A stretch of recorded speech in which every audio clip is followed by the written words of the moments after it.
Okay, Mayor, I will turn it over to you. Thank you, Amy. So good evening, everybody. I want to call the June 11th Citrus Heights City Council meeting to order, and we will start with the Pledge of Allegiance. So Amy, if you have our wonderful flag, I appreciate it. Hands over your heart. I pledge allegiance to the flag of the United States of America and to the republic for which it stands, one nation, under God, indivisible, with liberty and justice for all. All right. So if you would call the roll, Amy, that would be appreciative. Councilmember Prudence. Present. Councilmember Daniels. Here. Councilmember Middleton. Present. Vice Mayor Miller. Here. And Mayor Slowey.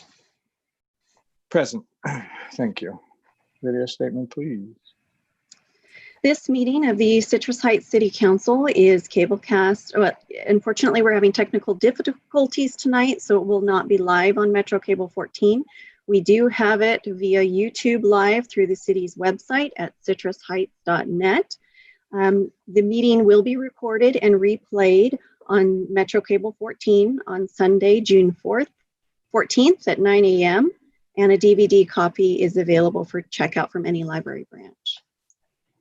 Great, thank you for that. Amy, next item is approval of the agenda. And the only thing I want to bring up is during council comments, I'm going to ask the chief to give his department report then rather than waiting to the end of the meeting. So with that, I will take a motion from the council.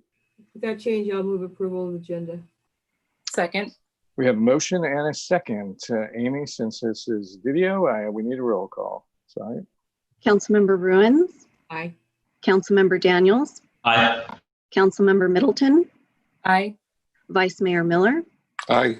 And Mayor Slowey. Aye. Thank you. The motion passes. So, to the public, I would be remiss if I didn't start off saying that we're definitely living in unusual times. I mean, the pandemic, the lockdown, the governor's stay-at-home order, millions of folks unemployed. More recently, the protests over George Floyd's death that have also brought around, in some cities, riots and other things. All in all, I want you to know that the council takes these matters seriously. We're looking forward in the near future to be able to go back to live in-person meetings. And I want to assure you that the CHPD is on the job, doing their best to keep us all safe and secure, while continuing to do so both professionally, honorably, and with utmost respect for all those involved in their interactions. So with that, before I do the council comments, I'm going to turn it over to Chief Lawrence for a few words. Chief? Thank you, Mr. Mayor and members of the council. It's an honor to give this report tonight, and I think very important for me to address you and our community. And I want you to know that the tragic incident that happened on May 25th, the murder of Mr. Floyd, was sickening to all of us. And I can tell you that the Citrus Heights Police Department stands with our community in just as much shock and sadness as all of you. I can tell you that we don't condone that type of activity here, or that type of behavior, and that does not exist in our police department, nor would we allow it. So I just wanted you to know that piece before I started my report, because there are good, hardworking police professionals are just as upset as our community members over that incident. I will say that, of course, this has sparked a lot of civil unrest throughout our nation. There's been a lot of peaceful and lawful protests and demonstrations, which have been fantastic. People have exercised their First Amendment right, which we believe in strongly, and we have taken an oath to ensure that they have the ability to do that. And we're proud to say that we've had many people express their thoughts and opinions, and that's why we live in a great country, because they can. And we stand ready to guard their right to do just that in a safe manner. Here in the Sacramento region, most of the unrest and the demonstrations have been in this downtown Sacramento area. Unfortunately, some of those have led to some unlawful protests, some demonstrations that were led to property damage and even injuries. And unfortunately, I don't believe that most of those were the members protesting. Those were actually outside actors or agitators who were looking for an opportunity to cause disruption. And so that's unfortunate because I think it distorts or eclipses some of the message. Here in Citrus Heights, we have had a few small protests. They've largely been at the Sunrise Mall, corner of Sunrise and Greenback. They've been 20 people or less typically. Proud to say that they've been very lawful and peaceful, and they are protesting as one should in a very lawful manner. And so kudos to them for doing that and doing it safely. We have had, though, here in Citrus Heights, some crimes of opportunity that are not related to any of the protests. We had several incidents of looting, people breaking into businesses and burglarizing, looting them. On May 31st, we made 11 arrests for looting here in Citrus Heights. And I want to point out that none of the people we arrested that night for looting lived in Citrus Heights. They all came from out of the area to do damage and commit crimes in our city. We estimate the loss and damage of those incidents of that one single night to be upwards of around $20,000. We've also had, and you've seen it reported in the media, a few incidents of people burning flags, American flags that were attached to residential homes. There were 3 flags burned. Citrus Heights Police Department is actively investigating those incidents of arson, and we hope to have that case resolved as quickly as possible. Hopefully we won't have any more incidents like that. We closely keep in contact with our allied agencies around us, as well as the FBI, and constantly monitoring for intelligence that would lead us to believe that there might be criminal activity around us or coming into our city. And I wanted to share with our community that on social media, there's a tremendous amount of misinformation there. We have discovered, especially in the last few weeks, that there are people that are intentionally putting out misleading information that is designed to cause fear, it's designed to cause panic, it's designed to really cause a lot of confusion. And so my request of the community is to make sure when you see things or hear things on social media, you read things, to find a reliable source to ensure that what you're reading is accurate, because quite often it's not. So we've been trying to put out information from Citrus Heights on facts that we know. We will only report on the facts. We'll only report on things that we know or believe to be true. And I would encourage our community to ensure that they're doing the same. I want to talk a little bit as I finish here about police use of force. And last year in California, the California Police Chiefs Association, ironically, while I was president, we championed some use of force reform here in California. There were 2 bills in particular that we worked very closely with a lot of stakeholders, including the American Civil Liberties Union, the ACLU, as well as other stakeholders. That was Assembly Bill 2 and Senate Bill 230. Both of those bills were designed to reform police use of force in California. And those laws, I'm proud to say, take place January 1st. But most agencies are already implementing the changes that are coming in that legislation, including Citrus Heights Police Department. And I want to tell you that those 2 bills made California policing, just this last legislative season, the most comprehensive and the most restrictive police use of force policies in the nation. We surveyed police agencies across the United States. We picked out the very best pieces of it. And I'm proud to say that we came to consensus with the ACLU and other stakeholders on what that should look like. And what it has led to is California leading the nation. And frankly, as the Police Chiefs Association will tell you, what we need is the other states in our nation to adopt those same good standards, because they are designed to reduce issues of use of force as often as we possibly can. And we need other states to become more professional and adopt those same types of standards so that these incidents don't happen and that we can stop the tragedies such as May 25th. Here in Citrus Heights, I want you to know that our officers receive training on use of force throughout the year constantly.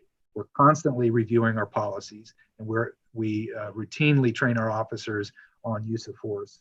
But not only use of force, here in Citrus Heights, we've gone beyond that.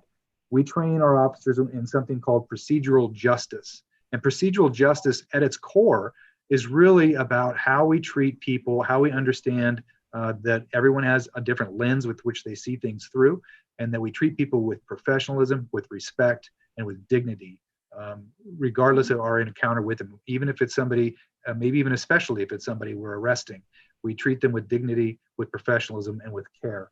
And there's 4 pillars in procedural justice that we train our officers on. The first one is fairness in the process. The second one is transparency in actions. The third one is opportunities for voice. And the fourth one is impartiality in decision-making.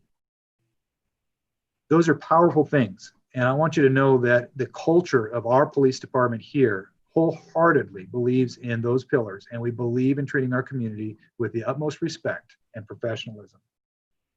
In addition, our officers are required to read and assign, they acknowledge and understand all of the department's policies and procedure, particularly those surrounding use of force, control devices, taser guidelines, officer-involved shooting protocols, discriminatory harassment, and standards of conduct. Each year, they have to acknowledge that they've reread and understand and will adhere to those policies and procedures.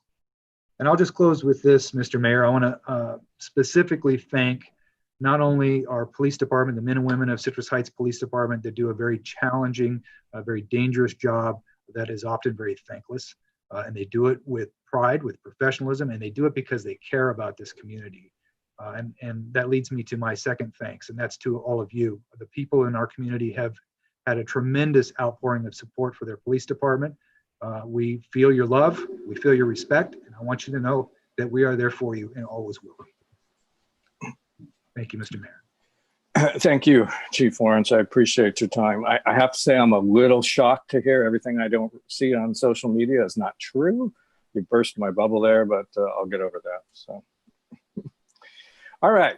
So with that, let's get on with council comments. I will start with Councilmember Prudence.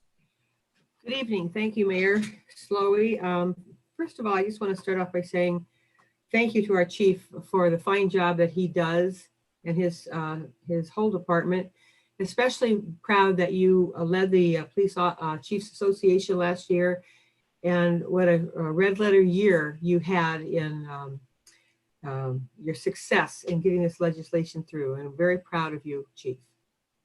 The only thing that I have to report, because there's not a lot of face-to-face meetings nowadays, is that I virtually attended the Chamber's lunch on Tuesday, and I want to thank our mayor for his thorough report on what all that the city's doing during this time. And just fine job, well done, Jeff. And that's all I have to report. Thank you, Councilmember Prudence. Councilmember Daniels, sir. Thank you, sir. Nothing to report, just thoughts and prayers with everybody. And I just want to say hi to my little princess at home, Savannah. Yeah, you'll be home soon. Thank you, sir. Councilmember Middleton. Nothing to report. No face-to-face meetings at this time, but I do want to echo some of the sentiments that have been said about the chief and the great job that he's done this past year. And I'm very proud that he led the charge on a lot of things to help reform things for our communities and to keep them safe, but also keep our officers safe. So thank you again for all your hard work. And I hope that you will continue it long, long, long time. Thanks. Thank you, Councilmember Middleton. Vice Mayor Miller. Well, I actually have a couple meetings to report on. Monday evening, attended the regional transit meeting. And as I discussed about the May meeting, we did actually hear the budget and pass the balanced budget update. A lot of that I can attribute to the CARE Act. Otherwise, I think we'd be looking at layoffs and furloughs. So right now, RT's above water and should be for the next 2 years. We'll see what happens after that with our economy. Today, we had a Sacramento Transportation Authority meeting. We did have a presentation from the University of Pacific Center for Business and Policy Research on the economic impact of a proposed Measure A sales tax. Of course, it's all good and rosy, and I'll leave it at that. We also, the board also prioritized 5 projects that are being submitted to the California Transportation Commission for possible funding. And the board decided that Number one priority would be South Watt Avenue improvements. The second would be the Sac Valley Station Loop to Township 9, which is double tracking. Number 3 is the White Rock Road Safety and Congestion Relief Project. 4 was Camera Road in Elk Grove to complete and it is a complete reconstruction of the road. And the 5th, it would be Alberta Road improvements, and we'll see which ones make the cut. Also with regional transit transitioning to public ADA services for disabled and seniors, STA confirmed SACOG's acceptance of SAC-RT as a consolidated transportation service agency for the urbanized area of our county, and regional transit will receive 70% of the current Measure A funds, which amounts to about 4.5% of all Measure A funds generated each year for the senior and disabled transportation services. And finally, I'd just like to chime in and thank the chief for his leadership and thank the men and women of the Citrus Heights Police Department for their professionalism and keeping us safe from those that would take advantage of the situation currently. And we are fortunate to have such a great group of professionals serving our community. Thank you. Thank you, Vice Mayor Miller. I too don't have a lot to report. As Jeannie mentioned, I did speak at the chamber virtual meeting earlier in the week. I know most of the neighborhood associations probably aren't meeting, but when you get back to meeting, if any of them want me to come by and give that little talk, I'd be happy to. And again, thank you to the chief, all the men and women of the CHPD, but also thank you to the public. I mean, you know, we generally have a public that loves our officers, and for the most part, we have crime. We'd be foolish to say we don't, but it's nice to live in a community where there's respect on both sides of the aisle, and that's how I think it should be. So with that, next item, Amy. The next item is public comment, and I do not have any public comment at this time. Okay, next item then. Next item is consent calendar items 4, 5, 6, 7, 8, 9, 10, and 11. Great, thank you. What's the pleasure of the council? Move approval of consent. Second. So motion approved by Councilmember Bruins, seconded by Vice Mayor Miller. Amy, roll call, please. Councilmember Bruins. Aye. Councilmember Daniels. Aye. Councilmember Middleton. Aye. Vice Mayor Miller. Aye. And Mayor Slowey. Aye. Thank you. Motion passes 5-0. Okay, on to the regular calendar. Next item, Amy. The next item, number 12, is subject is fiscal years 2019-20 and 2020-21 mid-cycle budget review. The recommendation is to receive and file the report and adopt a resolution approving amendments to the fiscal year 2020-21 budget. Okay, is that going to be by Rhonda or somebody else? Yes.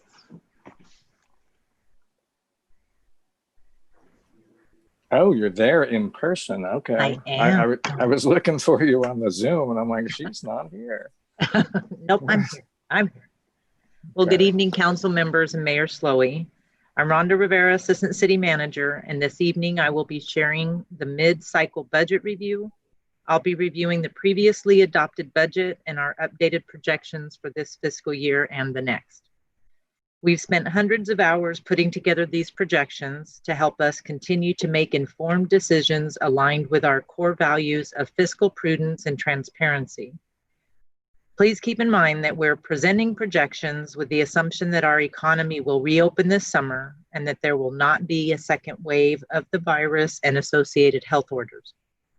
We've also based these projections on not receiving any state or federal assistance to address our recovery efforts in Citrus Heights.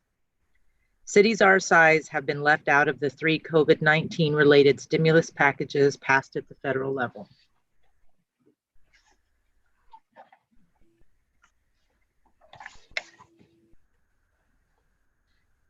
I wanted to start by giving some background information.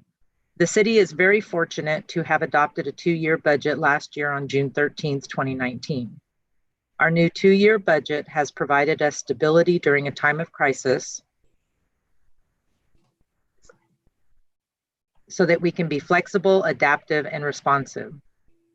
In addition to several Finance Committee updates given on the dates listed here, we also gave our first mid-year budget review to Council in February. Since the COVID-19 pandemic emergency began in March 2020, Council and our Budget Committee have received frequent financial updates.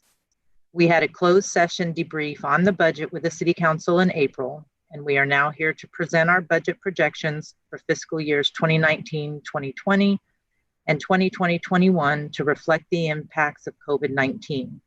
We will continue to forecast and research. We know the COVID-19 situation is ever evolving, and we will remain adaptive and responsive.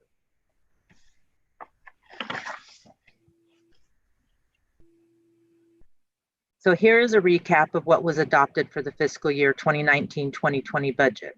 Before COVID-19 in June of 2020, at that time, the general fund was predicted to have revenue of about $31.6 million, projected expenditures of about $33 million, and an adopted operating shortfall of $1.4 million. I want to talk briefly about our city's long anticipated operating shortfall. We've known since incorporation that there would be a period when our expenditures would be higher than our revenues, and this is primarily due to the property tax agreement required by the county to allow our city to incorporate and initiate local control in Citrus Heights. As council will remember, staff recommended in November of 2018 that the city establish a line of credit as a strategic financing tool to sustain us during the expected crossover period. The fiscal year 2019-2020 budget implemented that recommendation and utilized $1.3 million from the line of credit and about $71,000 of reserve funds to address the anticipated shortfall. Again, this is what we had adopted for fiscal year 1920 in June of 2019 before the COVID-19 pandemic. This slide represents our current adjusted projections for this fiscal year in response to COVID-19 and its effect on the global economy. Obviously, we could not have predicted that a global pandemic was around the corner, but city staff took immediate action to mitigate economic impacts and forecast what this would mean for our city's budget. We anticipate sales tax revenue will be down almost $1 million below what we had projected for this fiscal year. We were, however, able to recover about $300,000 from unanticipated one-time refunds and reimbursements, including restitution for damage to public property and prior year risk management premiums. And from the start of this fiscal year, our staff were already devoted to saving as much as possible, and prior to COVID-19, reduced expenses for fiscal year 2019-2020 by $1 million.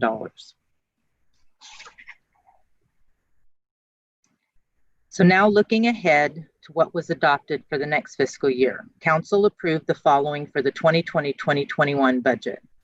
Revenue was estimated at $31.9 million, projected expenditures were at $33.6, and we had an anticipated operating shortfall of $1.7 million. Again, this budget was adopted prior to COVID-19, and Council previously approved the utilization of $1.2 million from the existing line of credit and about $525 of general fund reserves to balance the budget. As we look to adjust the fiscal year 2020-2021 budget to reflect COVID-19 impacts, we're projecting the following. Sales tax is predicted to be down $1.4 million. Some of this will be mitigated with an increase in motor vehicle licensing fee revenue of about $200,000. But we also have had an increase in expenditure because of risk management premiums increasing throughout our state. So taking the predictions I've just covered, I want to focus your attention on the fact that we had initially anticipated a shortfall of about $1.7 million for fiscal year 2020-2021. But after COVID-19 impacts, we are now projecting a deficit of almost $3.4 million. Despite this newly calculated deficit, you'll notice city staff are not proposing an increase to the draw on the city's line of credit. After the previously approved draw from our line of credit of $1.2 million, we now have a projected shortfall of about $2.2 million for the next fiscal year. To address this shortfall, city staff will continue with the immediate actions we've already taken to mitigate COVID-19's impacts on our city. These include continuing to monitor the COVID-19 situation so we adapt our budget forecasting and make plans for our road to recovery, maintain our expenditure reductions by holding personnel vacancies, and continuing to prioritize and defer capital costs. Consistent with our commitment to fiscal prudence, our next steps include staff coming back to council several times with budget updates. All this being said, I would be remiss if I did not mention that our city's next steps also include continuing to serve our community through this pandemic and beyond. We are proud to participate in the Great Plates program and are averaging about 3,600 meals a week for our COVID-19 at-risk population. We've prioritized local business support through our Economic Development Division. They have been providing information about financial relief options, hosting Q&As, and summarizing state and county directives so that our business community knows what's needed to reopen and safely resume operations. We are constantly updating important information and updates related to COVID-19 in Citrus Heights to provide a one-stop resource to the community online. We are also gathering community feedback on priorities so we can align the city's efforts for recovery. And last, but certainly not least, we continue to honor the promise of public safety that comes from having a local police department and local control. And looking ahead to the long-range financial forecast, now along the same lines of committing to fiscal responsibility and planning for recovery, I will invite our consultant Bill Zanoni up to present a snapshot of the city's long-range financial forecast. Thank you, Rhonda. Welcome, Bill. Good evening. I'm Bill Zanoni with Municipal Resource Group. There we go. So this evening, I'm going to provide you with an update on the city's general fund long-range financial plan. This forecast covers the 10-year period from fiscal year 2019-20 through 28-29 and is based upon information that's currently available.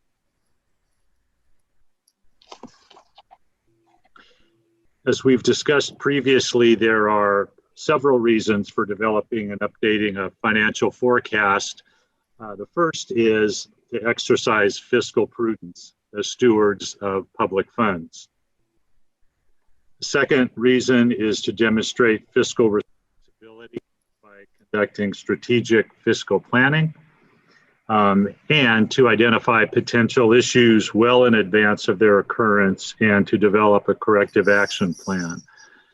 The City Council last received an update on the general fund financial forecast in February, just about 4 months ago.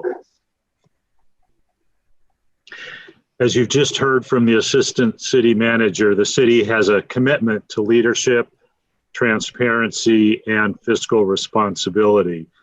This city has been proactive in implementing a number of cost-saving measures over the past several years, including streamlined levels of staffing achieved through departmental reorganizations, renegotiating labor contracts to increase benefit cost sharing, aggressively exploring opportunities for outside grant funding and partnerships with other entities wherever possible, and diligently prioritizing the city's expenditures for operating costs, capital needs, public safety fleet and other equipment needs, and unfunded liabilities. These efforts have proven especially prudent as the city now looks to recover from the effects of COVID-19. This financial forecast, as I said, is a look forward over a 10-year period and is based on historical trends, information which is currently available, and key assumptions about the future. keeping in mind the current volatility of our economy.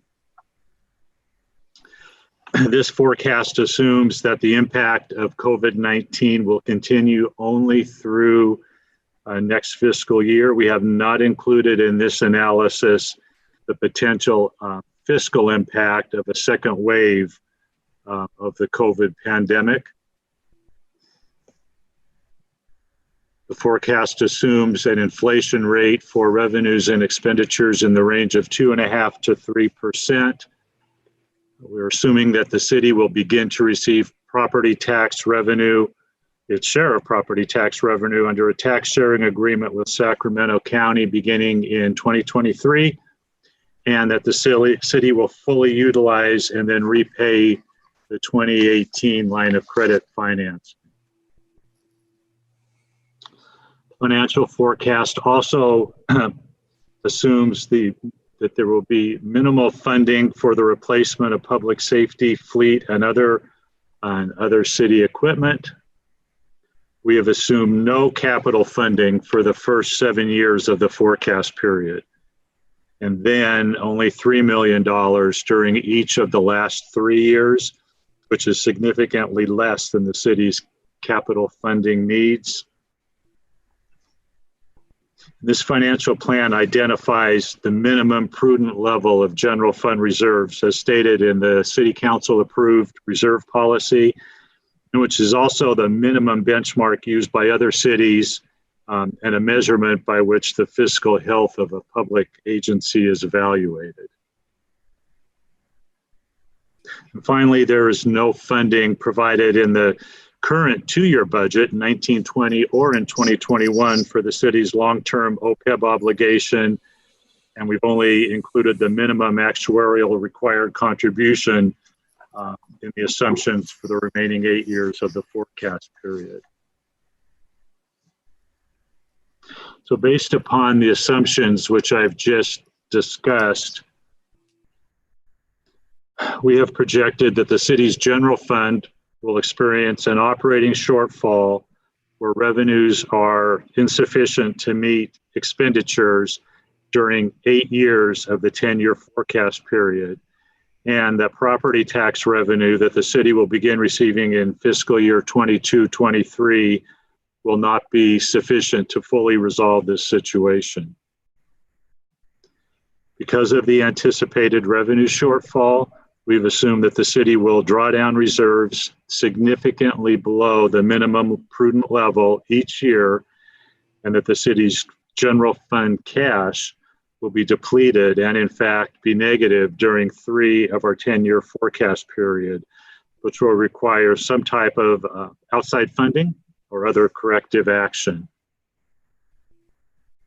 And again, these projected results also assume that the city's capital needs are significantly underfunded. This chart illustrates what I just went over in the illustration of the currently forecasted general fund revenues and expenditures looking out 10 years. Obviously, it's difficult to predict budgets precisely, especially going out that far, but this 10-year tool is meant to help us plan for the future as best we can.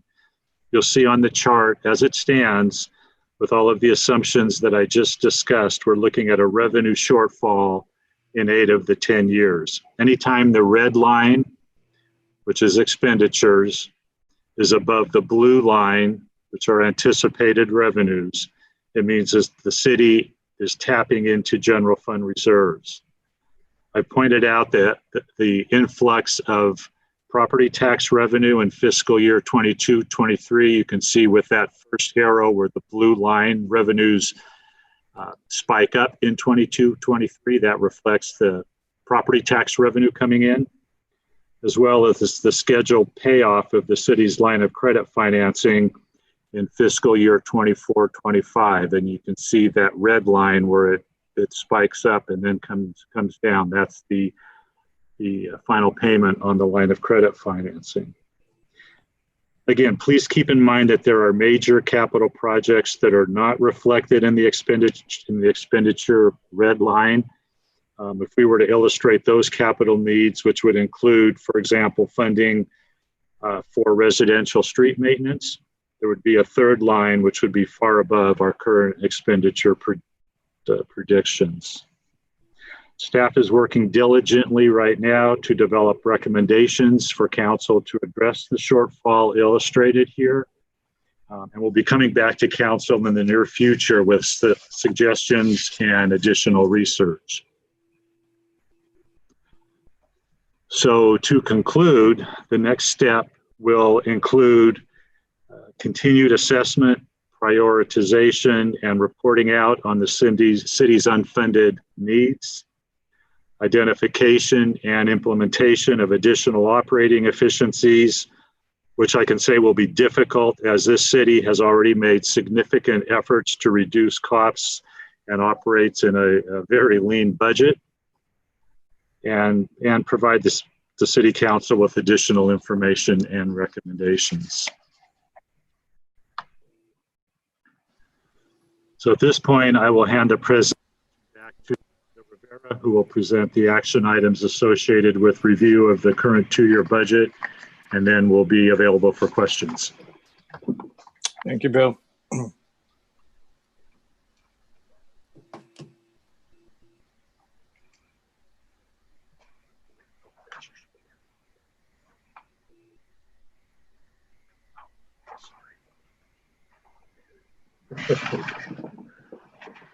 Transition here.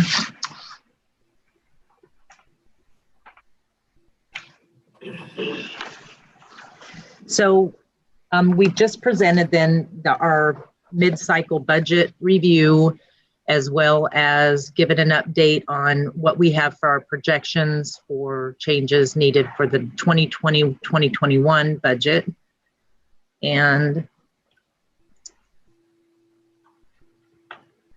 so what we are asking for council for this evening is that they adopt a resolution amending the fiscal year 2021 general fund budget, updating the revenues and the expenditures, and filing the report for the update on the 2019-20 budget.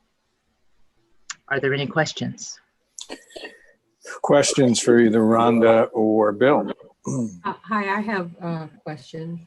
Councilmember Bruins, go. Do these projections, both the next year's and forecast out 10 years, take into consideration that, or not include any staffing increases that's going forward, just with the vacancies we have now remaining?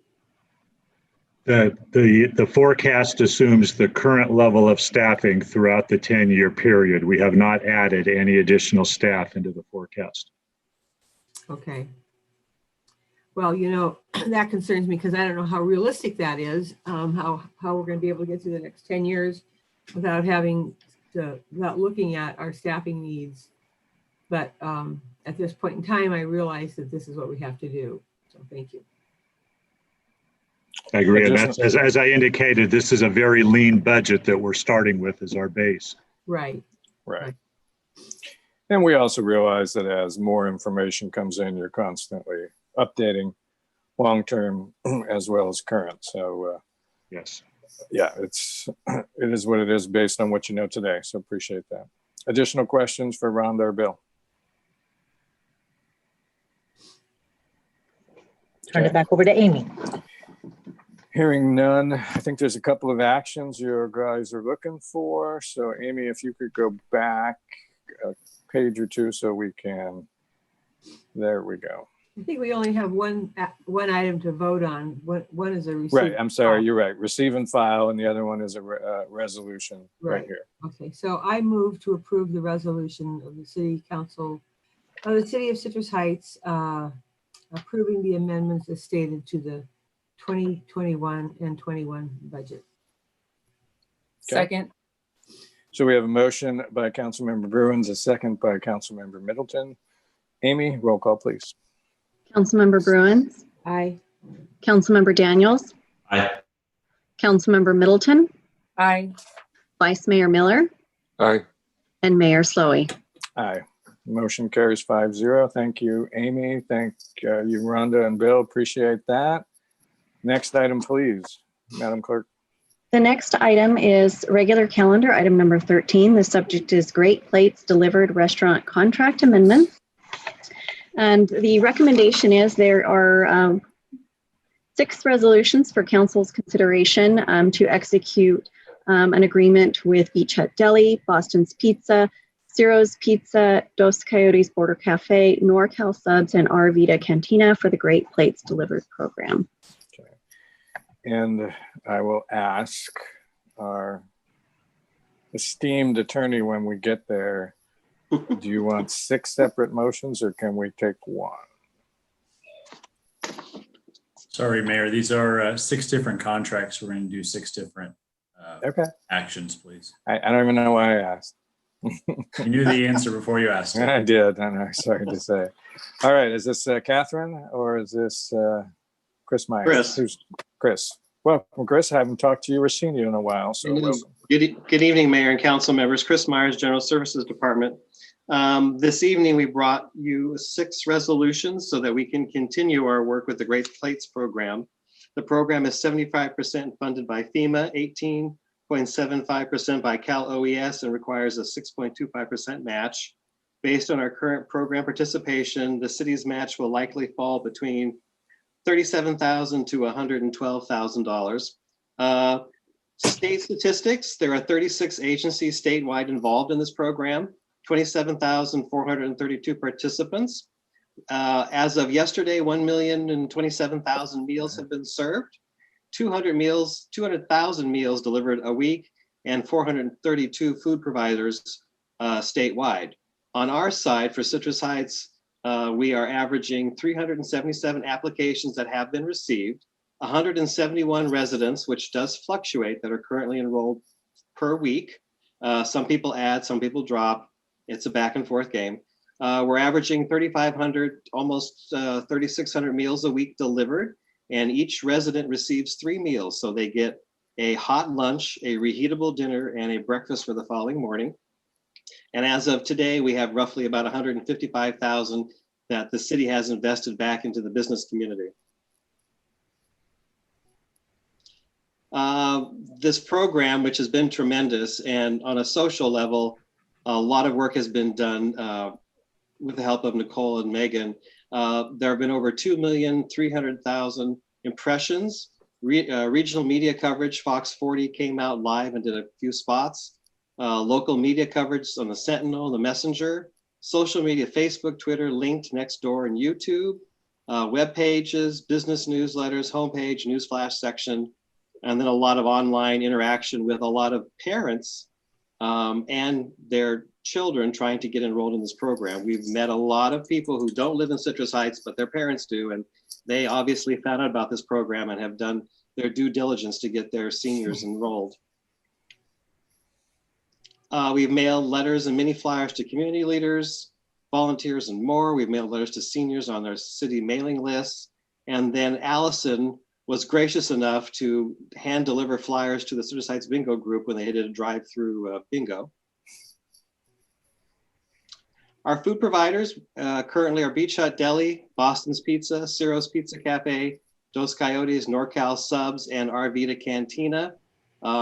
Ciro's and NorCal Subs have reached the limit on their contract. We had them almost at 50 residents a day for a week. It doesn't take long to go for $50,000, which is why we're here tonight.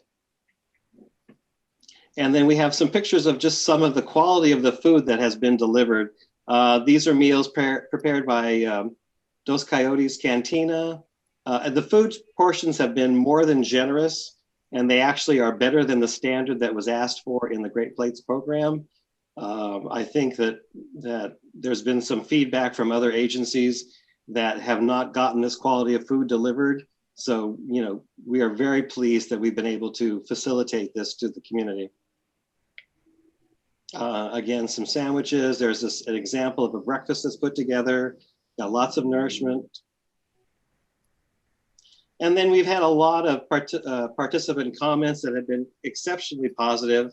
You know, there have been some complaints. Some people don't like certain kinds of food, and staff have done a very good job of trying to move people around to different restaurants to accommodate their needs, because the criteria is specific when you do enroll in the program. But for example, we've got, you know, thank you. My mother really appreciates the program, and all the delivery personnel have been so nice to her. I feel so blessed. I told the man this morning how much I would miss their morning visits. Thank you all again for the kindness and the generosity. And one of my favorite ones, which I think is really sums up what this program was supposed to do, besides just provide food to our senior residents who are supposed to be sheltered in place for their own safety. I wanted to let you know that this kindness and consideration you and all of your restaurants have shown me means so much. I'm sure I'm not alone in being grateful for not just the food, but the friendly voice every morning telling me to have a nice day. I live alone and didn't realize how much I miss connecting with other people. These people need to know that their brief visit helped me get through the difficult, scary days of change.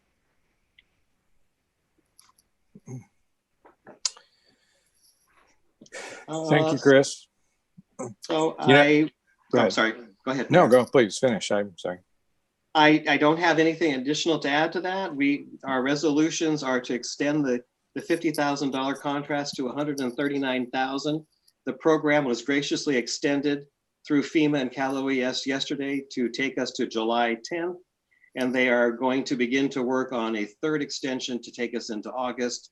With our projections on the money that we're spending, these resolutions should carry us through into August, which we anticipate to be the end of this program. Great.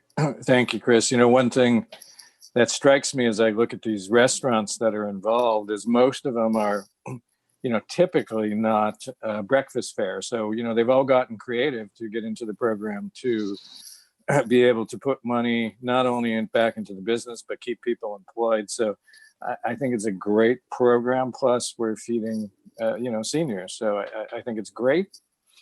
So folks, we have 6 contracts in front of us. Our esteemed attorney with like 6 motions, 6 votes. So I'm sitting here. I'll make 6 motions. Okay. Right now. I think you got to do them one at a time, but I hear you. I can think of a creative way to do it. Might get it past the attorney, but Jeannie, you want to read these? Well, I got, sure, Steve. I can't buzz right through them. Okay. I knew you would. A resolution of the City Council of the City of Citrus Heights, California, authorizing the city manager to execute an agreement with Beach Hut Deli for the Great Plates Delivered program.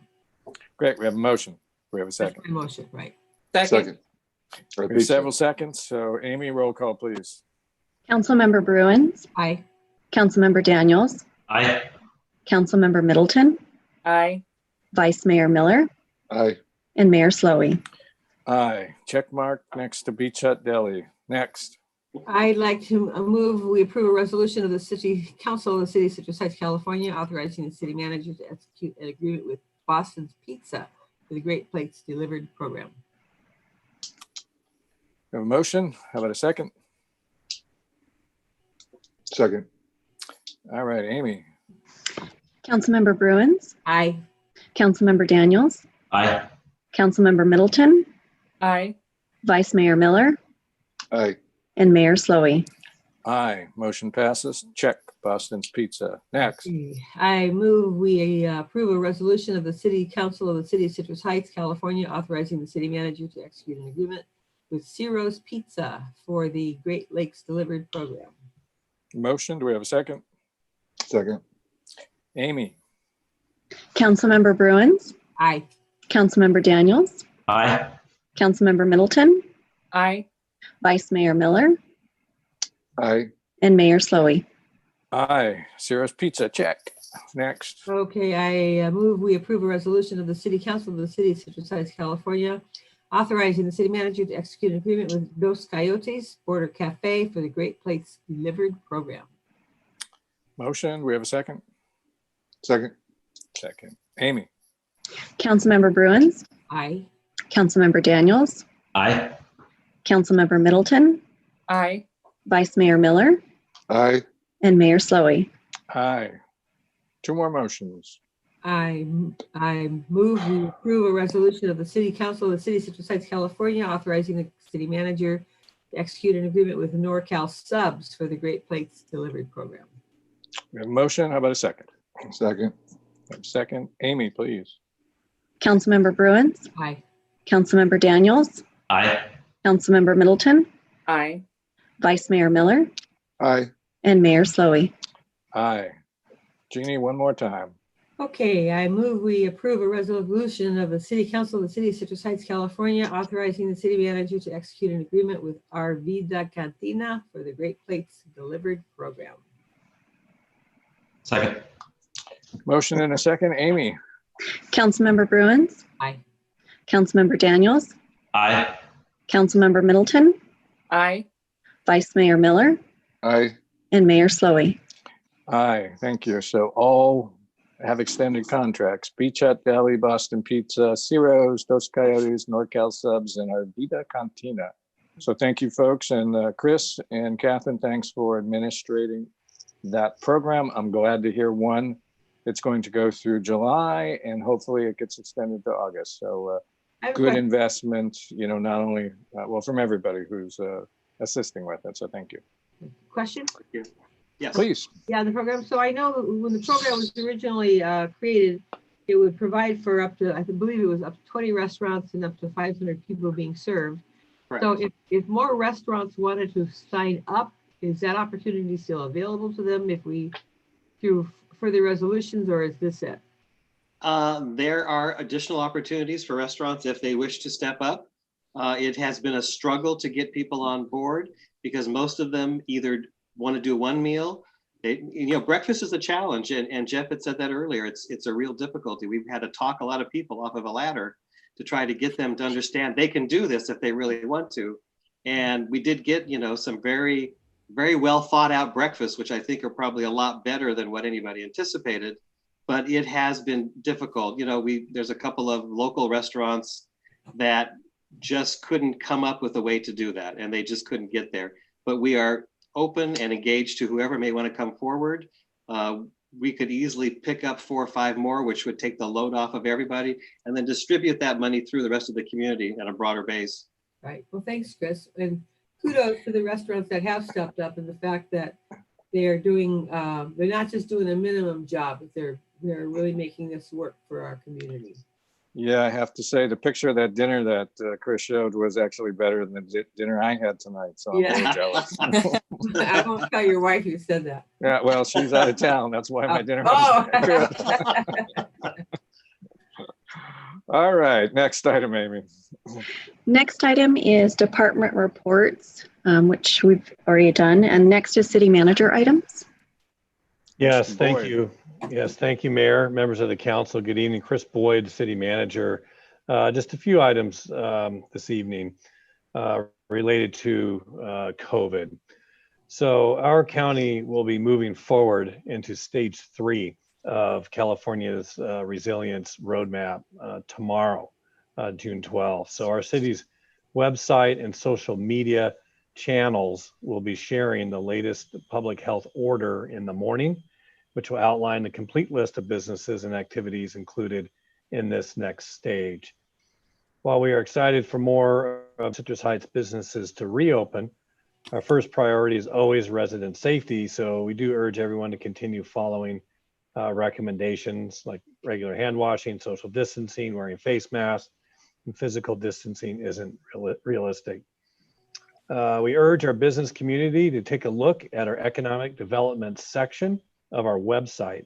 So for further guidance and several resources, I want to remind our community that free COVID-19 testing is still available to those over 18 in Citrus Heights.